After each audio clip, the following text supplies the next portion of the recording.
Okay, my dear students, I'm going to take you to another topic of this lecture, teaching approaches, methods, and techniques. Um, this is the seventh session of this particular lecture. I'm trying to record a little bit briefer and shorter in order to let you understand very well. I'll try to, and subject to my machine, because sometimes if I record more, so it really fails to record it and to compress it. Therefore, I'm trying to make this series a little bit shorter there. All right. Um, I'm going to talk about now reality pedagogy. All right. Um, Pedagogy means it means that science of teaching, how to teach. Okay. Well, this reality pedagogy focuses on teachers gaining an understanding of student realities. Means reality pedagogy means that you have to understand student realities, and then using this information is the starting point for instruction. It begins with the student expertise on how to teach and on content. So it means if you understand the realities of your student, what kind of students you are facing, do they have equal motivation level, all of them have almost have the same context, and if you know these realities, so they would help very well in your teaching, and it will help you, it would enhance your teaching very well, and it would obviously help you how to teach, you know and how and uncontented as well. Reality pedagogues means teacher or people who teach. Our teachers believe that for teaching and learning to happen, there has to be an exchange, remember, of expertise between student and teacher. You have to ask actually the students for their interest, with what subjects they are more interested, what topic, and even in a single subject you can ask them that, let's say, if there is literature, you're teaching literature, so you can ask your student about their interests and their expertise, you see, in literature, like a novel, prose, poetry, fiction, non-fiction, etc. So if you ask those people there these things, so obviously your teaching would become more effective, and that's would work is a facilitator. For example, sometimes a teacher, before giving answer to a certain question, he opens up discussions in a class, and he tells, his student, that have they any solution or any answer to a question that is posed to them there. So students of different capacities and interest in different areas of a subject come up with discussions. Okay, for this exchange to happen, teachers need a set of tools called 5 C's. Okay, remember 5 C's.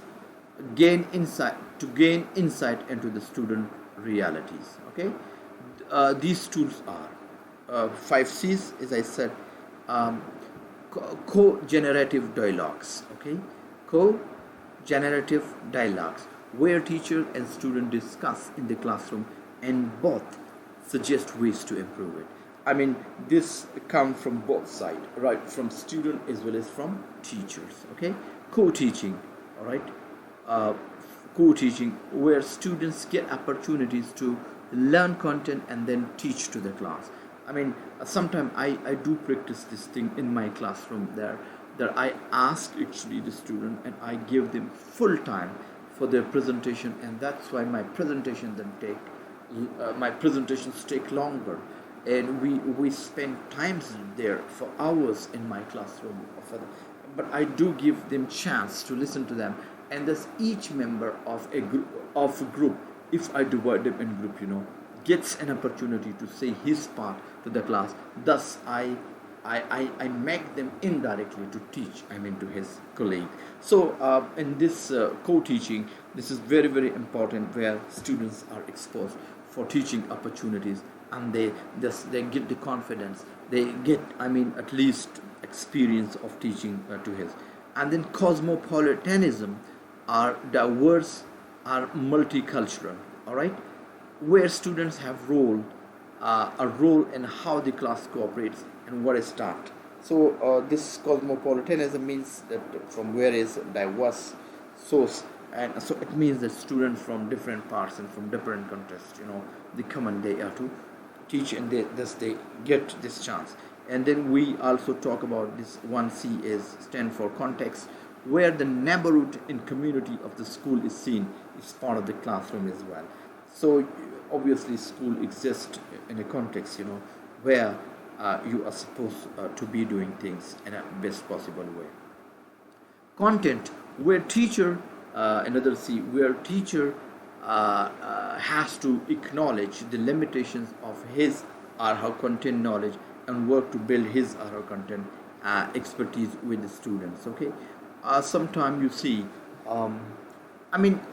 sometimes even a teacher fails to make any concept clearer, so thus he involves his student. Okay, um, if they have a say. So teacher might be very qualified and very talented and genius, but at times he may get confused how to convey that particular message to his student. Thus he opens up opportunities for students and asks them if they have any say on it, and thus a kind of expertise you see is taken from student. And sometimes out of the class, some student come up with a very good summarization and a very good expressions indeed, you see, to a certain topic, which becomes more clearer for other students to understand. All right, so now we move on to flipped classroom. Okay, flipped classroom, what is flipped? My dear student, most of you may be thinking that what is sir is teaching us. Actually, I am wholly solely based on your syllabus, and I share with you Tom and again your syllabus there, and I try to teach because the very title of your course, that is teaching of literature. All right, so mostly how, so in rough way, it means that how you will have to teach indeed in a classroom there, and what kind of things, what kind of aspect you must have to keep in mind before teaching there. So my dear, that's why I'm talking with you people on the methodology and the approaches you see of teaching which is possible, and inshallah once you get the degree from here. So I'm trying to cover up actually the lapse and even the gaps which have remained during your teaching period indeed. I hope you must have faced a lot of issues here with us, because there are so many issues. Still the issues are there because of the system, because of us, and because of so many issues, because of our limited power. So obviously I'm trying to make you understand the crux, you see, of teaching methodology which are normally practiced in the world. So I'm sharing with you people actually these methodologies and processes in order to make you become effective teacher and professor once you come, and these things will certainly help you in your practical life when you happen to be a part of any in the near future. This approach, obviously,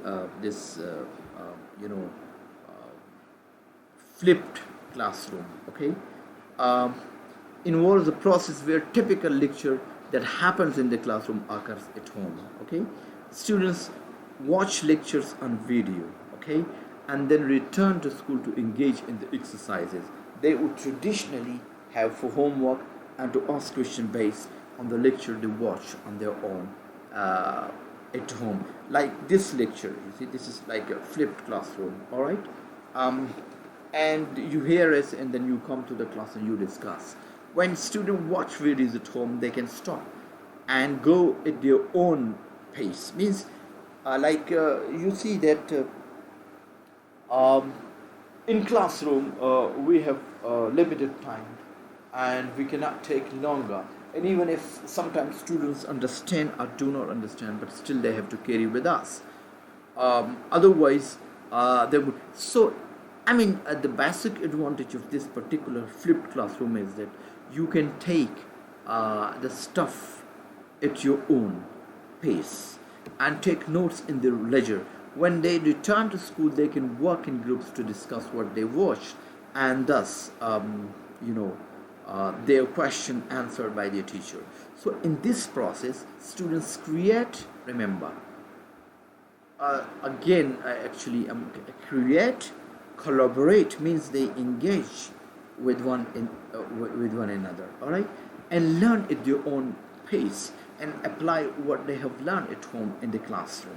So therefore, my dear student, this flipped approach, that certainly helps a great deal. um, I'm going to another approach that is termed is um, that is termed to intergenerational approach, young and old in school. Okay, intergeneration means the very term. Remember, you must be familiar with the difference between intra and inter. Intra means within that particular, like we can say intra university. So we say that is to that has to happen within that university, right? But if you say enter university, it means that should happen between two universities, like from the Shahid Birzeba to and Malakan University. So intergenerational approach means two generations, okay, the younger and the older one. All right, program teaches valuable work and life skill. In 2007, class school, a secondary school in Germany, launched young old in school, young and old. This you can see the German word. The program brought 10 retired craftsmen, okay, and industrial expert to teach 15, 17-year-old people's skills in the engineering and construction. I mean, this is superb.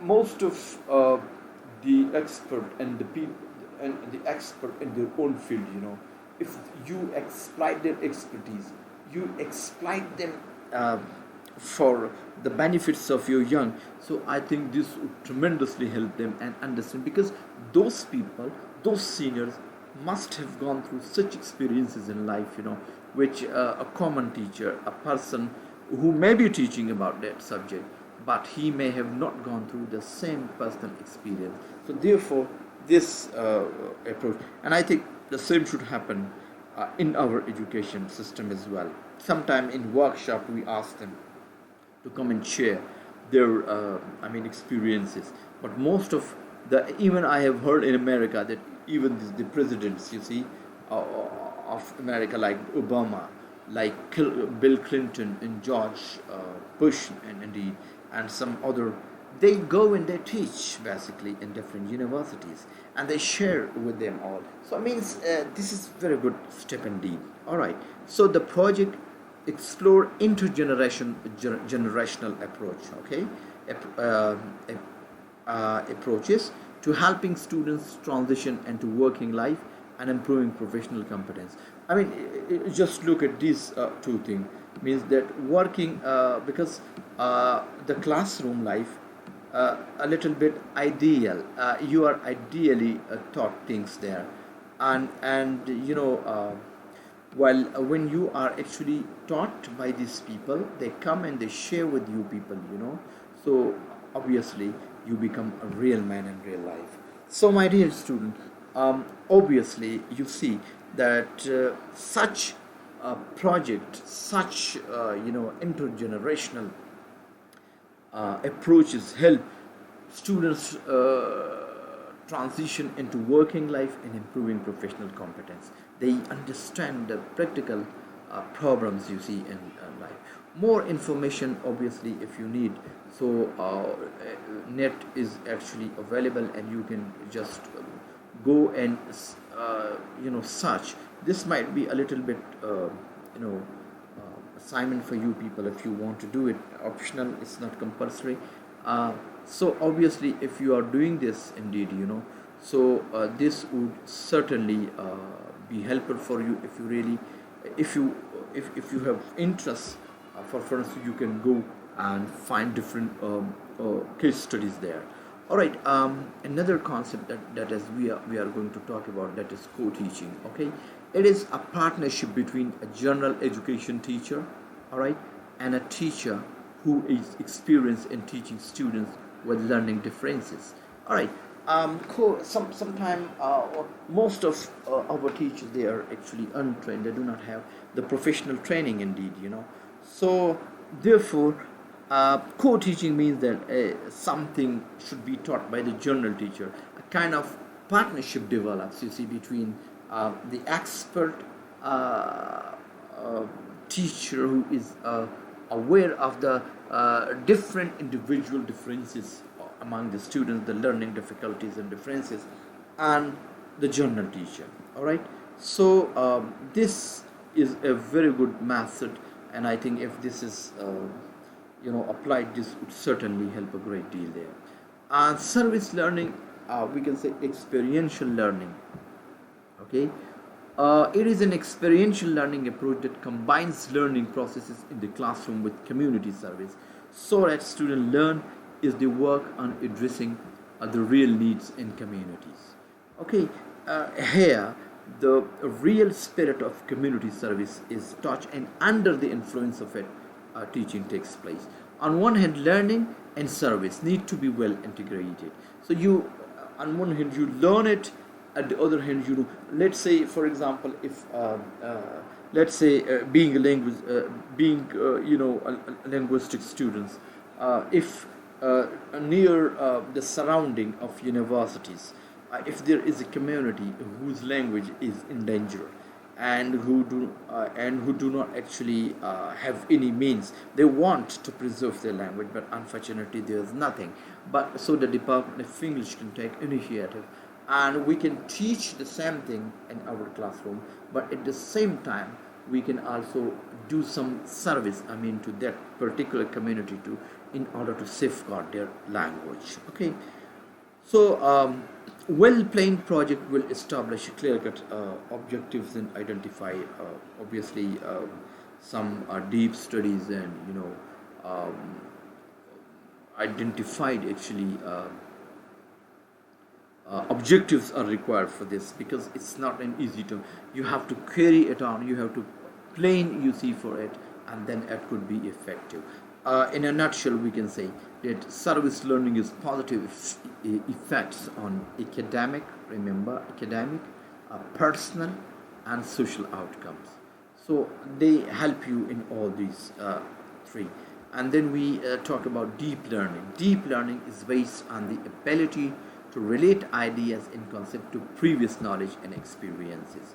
Means it takes you further, just to go and understand at a deeper level of those. For example, if you say language is communication, then this claim, it should go to the scholar who talk about communication, and how do you take communication, and how communication takes place. So you have to go through, and you have to understand that thing, you see, at a deeper level.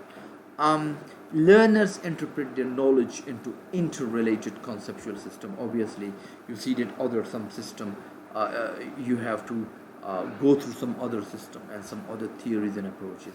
They evolve new ideas and relate them to conclusion, dialogues, knowledge is create and reflect on their own understanding.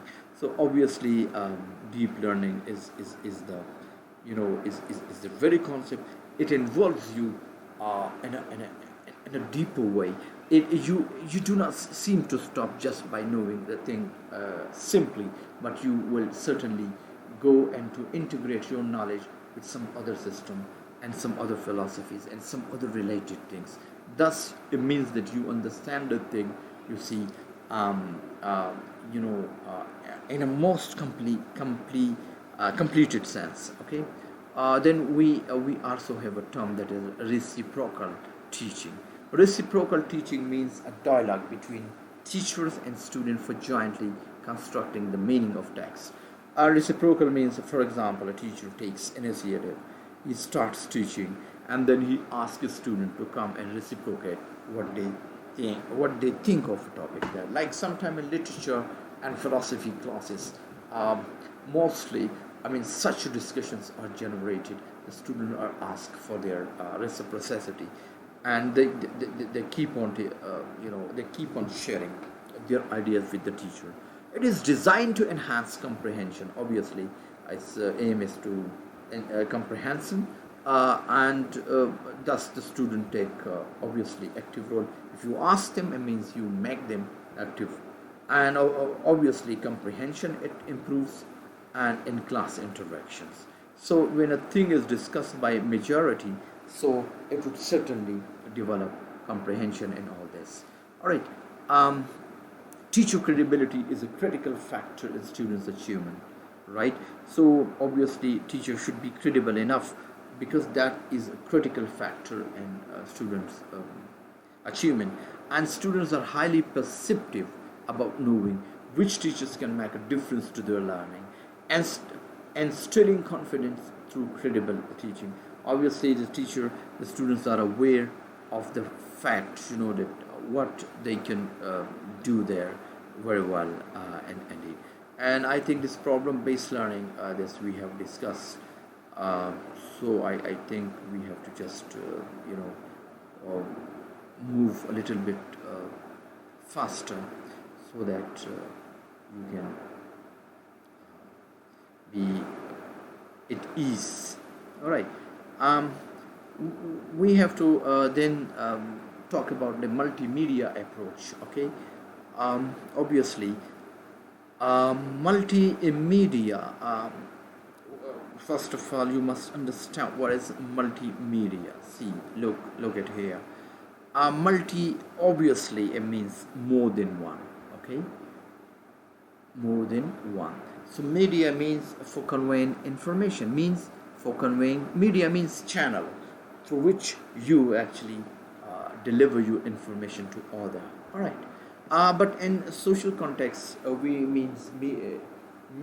I mean, by media we, and even it means here too. Like for example, media means channel, through which channel your information is being taken and given to people there. Like for example, we say print media, social media, electronic media, and blah blah blah blah. All right. So therefore, multimedia refers to the integrations of text. See here, here it means text, image, okay, audio, all right, video, graphics, and animation in varieties of application environments. I mean, just here, technically, it means that such integrations of text, image, audio, video, graphics, and animations in a variety of application. That is term is multimedia, which involves everything, which involves text, which involves image, which involves audio, which involves. I mean, this is now actually I'm teaching you through multimedia now, because it involves everything: my voice, my video, text, images, and graphics, and everything you see there. So obviously classifications, some technical terminology are there. HTML and PDF. Audio means sound, music, speech. Still image, photo, scan image. Video, moving images. Movie, a sequence of picture, graphics, computer produced image, animation, and blah blah blah. So what are the characteristics? I'll try to be as brief as possible, because this lecture is getting longer. In multimedia approach, several media and techniques are used as powerful means. Multimedia permits the delivery of a range of instruction and information support. Multimedia system is markedly greater in creating a variety of learning models. Multimedia device is striking, impressive, all right, because it provides the opportunity to learn exceedingly complex skills. Okay, multimedia devices are useful in adopting most of the teaching strategy, methods, and models. Remember, this is very very important. And then some of the features of multimedia system: audio, Look, there is audio, video, and video conferencing you can do through multimedia. Animations, all right. Obviously, this is another striking three-dimensional computer-aided design, all right. Computer-aided design, all right. This feature will also get into applications like online uh, things, virtual reality. Applications are programs that could develop user within a 3D a simulated environment of sight, movement, and sound, and possibly text material. So obviously, procedure for adopting multimedia, and we also make use of multimedia in our setup. Teacher initiates teaching learning activities. Teacher delivers a well-prepared lesson based on the objective formulated, and he could use varieties of media for presentations, all right.